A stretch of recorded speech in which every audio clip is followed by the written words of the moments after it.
From the 1011 Now streaming studio, this is The Night Beat. Sponsored by Pella Windows and Doors of Lincoln. Good evening, I'm Danielle Shenk with your headlines for Friday, September 19th. We're learning more about what caused a massive police presence on I-80 this afternoon. LSO says a traffic stop near Greenwood led to the discovery of about 40 pounds of suspected meth and a firearm. The driver was arrested, but the passenger ran off into a wooded area nearby.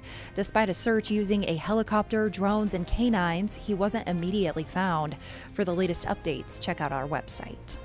Also on I-80, a fight near Seward ended with one man stabbed and another arrested. Deputies found both men injured, though their wounds were not life-threatening. 21-year-old Carlos Rincon Gonzalez was arrested on attempted murder charges, while 24-year-old Eric Araujo was cited for third-degree assault and released. Now, a Hickman woman's 40-minute wait for an ambulance after a miscarriage is sparking a conversation about volunteer EMS coverage in small towns. Ronica Chattel's sister, Renee Meyer, a 25-year EMS veteran and volunteer EMT in Washington, Kansas, is speaking out to raise awareness. She says small departments face staffing and funding challenges. I can't be disappointed and upset without trying to help them too, because I don't want another family to go through this, ever. Her department has one full-time EMT, 6 volunteers, and 2 drivers covering about 900 square miles.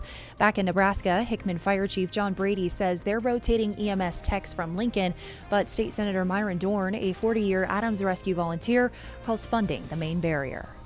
Unfortunately, the one thing that kind of overshadows everything always is funding. Where does all the funding come from?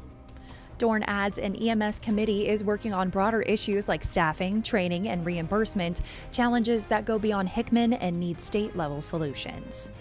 In an update of a different kind, a Beatrice man accused of killing his partner and holding his children hostage now faces upgraded first-degree murder and evidence tampering charges. Christopher Milkey allegedly shot Tammy Leslie last September and held his 2 children hostage. Investigators have executed at least 6 search warrants at his home as the case continues. And 59-year-old Vernon Christensen was sentenced to 1 year in jail and a $500 fine. In July, he hit and killed a 6-year-old near a Nebraska City farmer's market. His BAC was .03, below the legal limit, but an open container was found in his pickup. The judge considered his 3 prior DUIs, but said the low BAC, lack of video, and no reckless driving kept this from being a felony. He also owes $1,300 in additional fines. Back in Lincoln, a couple was arrested for stealing vintage Husker jerseys, rare alcohol, tools, and other items worth more than $5,100 from a storage unit near South 10th and O Street. 26-year-old Noah Williams faces 5 burglary counts and criminal mischief, while 28-year-old Deja Williams faces 2 burglary counts. In lighter news, tomorrow at halftime of the Nebraska-Michigan game, the Huskers will celebrate a connection beyond sports. Lincoln 4th grader Julia Morrison, who is thriving after a life-saving bone marrow transplant, will be honored along with her donor, a doctor who joined the registry while at the University of Michigan. For more on this story and other game day coverage, watch 1011's special End Report pregame show from 1 to 2 p.m., featuring live reports, player interviews, and more, leading into CBS's 2:30 kickoff. Lastly, a social media star from Kentucky took over Canyon Joe's downtown today to show off his barbecue skills. Jeremy Yoder, aka Mad Scientist Barbecue, fired up the smoker for ribs, brisket, and classic barbecue.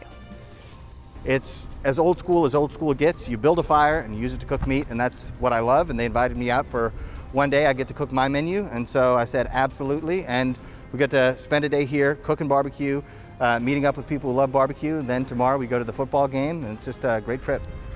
Aside from teaching others the science behind barbecue, he also experiments with new cooking techniques for his content. Rounding out your night beat is a check of the 7-day forecast.